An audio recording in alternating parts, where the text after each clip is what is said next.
Badan Pengawas Pemilu Kalimantan Selatan menghadirkan beberapa orang narasumber dalam rapat evaluasi kehumasan yang mengangkat tema sinergitas media wan jajaran Bawaslu Kalimantan Selatan pasca Pemilu 2024. Bawaslu perlu bekerja sama dengan berbagai kelompok, terutama kelompok masyarakat sipil. Harmonisasi antar Bawaslu dan kelompok masyarakat sipil menjadi kunci dalam memastikan pengawasan pemilu yang lebih efektif dan inklusif. Badan Pengawas Pemilu Kalimantan Selatan menghadirkan beberapa orang narasumber dalam rapat evaluasi kehumasan yang mengangkat tema sinergitas media wan jajaran Bawaslu Kalimantan Selatan pasca Pemilu 2024 yang dilaksanakan Matan 24 hingga 26 Agustus 2024 di NASA Hotel Banjarmasin, Jalan Jogmentaya, Banjarmasin Tengah.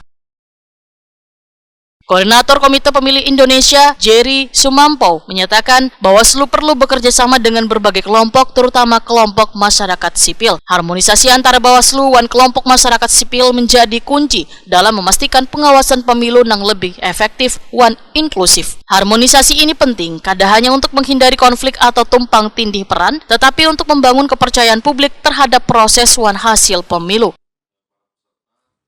Terkait dengan adanya kotak kosong dalam pemilu, menurut Jerry Sumampo adalah kada demokratis.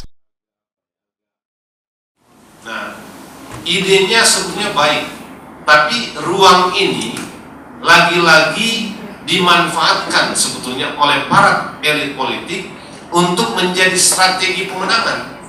Di sini kejahatannya sebetulnya, dan disinilah kartel itu mereka ciptakan, gitu ya.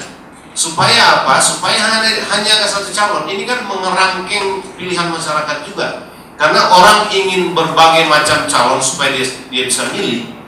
Tapi sekarang yang tersaji ini hanya ada satu calon. Hanya ada satu calon. Dan kecenderungannya ya hampir selalu menang kotak kosong. Karena orang itu kan dalam pemilu itu mau milih orang untuk jadi pemimpin. Nggak mungkin dia pilih kotak kosong. Logika pemilu kita kan kita milih orang untuk jadi pemimpin kita 5 tahun tuh. Kalau hanya ada satu calon lawan kotak kosong, hampir nggak mungkin orang berpikir ini memilih kotak kosong, hampir nggak mungkin. Meskipun ada dulu 2018 Kota Makassar kotak kosong menang.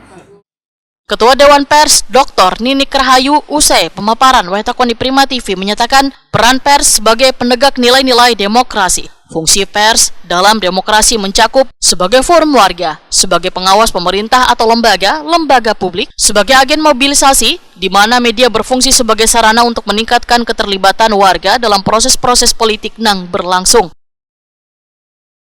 Dr. Ninik Rahayu menyatakan bila ada insan media yang ingin menjadi tim sukses maka diminta untuk mundur untuk menjaga profesional wartawan. Mundur dulu. Jangan menggunakan profesi ini kemudian tercoreng ya, karena membuat masyarakat jadi bingung sebetulnya sedang berprofesi sebagai wartawan atau menjadi tim sukses begitu ya. Nah, tapi kalau medianya atau teman-teman wartawan memang berkeinginan menjadi tim sukses atau menjadi kada begitu ya, publikasikan bahwa memang perusahaan pers saya, media saya mendukung salah satu paslon. Saya jurnalis memang mendukung salah satu paslon. Publikasikan supaya masyarakat tahu bahwa Anda memang medianya memiliki kecenderungan pada paslon kepala daerah tertentu, sehingga masyarakat oh ya lu ngomong gitu emang dukunganmu kok memang gitu ya.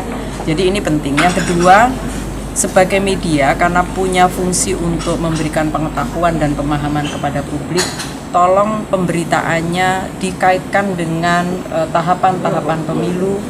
Terkait dengan fungsi pers yang lain adalah mengajak masyarakat untuk berpartisipasi pada proses pemilihan yang akan datang, supaya berbondong-bondong masyarakat ikut, tidak usah takut, dan masyarakat terlibat untuk melaporkan kalau diindikasikan ada kecurangan-kecurangan.